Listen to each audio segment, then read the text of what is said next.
Ayya obboleessa kiyya akkana jalaan tursiifne kaamallaan ifa dalagaati ittiin hin dalagadha. Anillee argachuuf hin taaraami. Egaa galatoomii. Aboo akkam taana yaa akhi kennuufillee cinqii.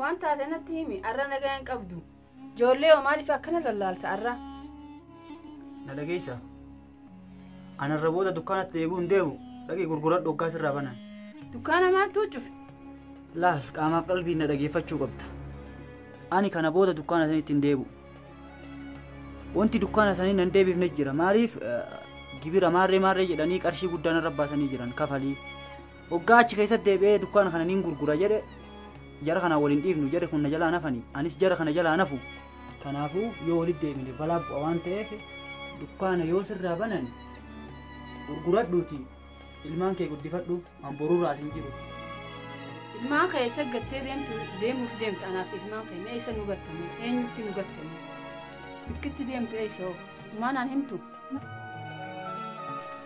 an kana booda laal dubbiin danda'u siif himeetiin jira kana booda guyyaa deemuun siimaa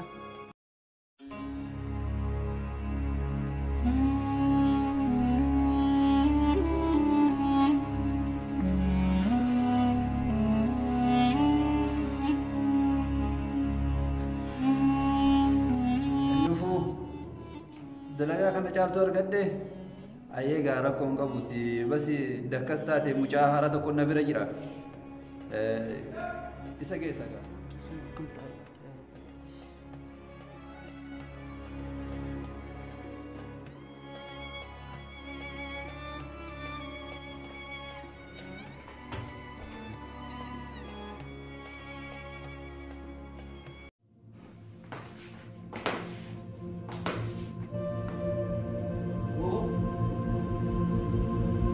services. Huh? ani haaraya gaaddisa ta'u sodaabii jedhee na fide iddoo kana Bakki tun bakka itti dalagaa nama barsiisanii miti bakka itti namni barate dhufa. okay Afaan Oromoo miidhame nara gabbee misii jiru. Gabbaamee maal nama yaama? Deemboo maal lalaaltaami?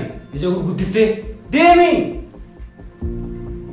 Edaani wayyaanee xiqqaa biyyattiin dhiisee ba'e edaanuu wayyaaneen guddaan as taa'ee na eegu jira yaa rabbii kee waa si biraa qabaadhe waan na dhageessise Baleessifii moosaniifu mo'ataa maaliidha maqaan akkanaa mo'ataa maal mo'ata laata maqaa ajaa'ibaa baaftanii dalaga barbaadaa maali namaaraa walitti jira yoo carraan isaa akka gaafa duraatti dhuftuu san ta'uu baate.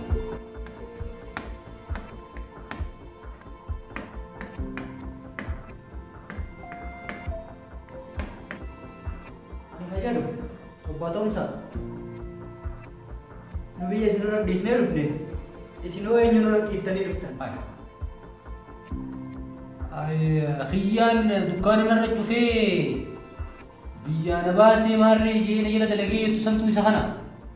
Akkam aboo yaada laafan ni akkamittiin irra gargaara ilmaan nama khiyaanatte na baaftee haadha manaa warraa khiyaanatte na baaftee yaa anillee akkuma keetti ilmaan qaba irra naa dabre.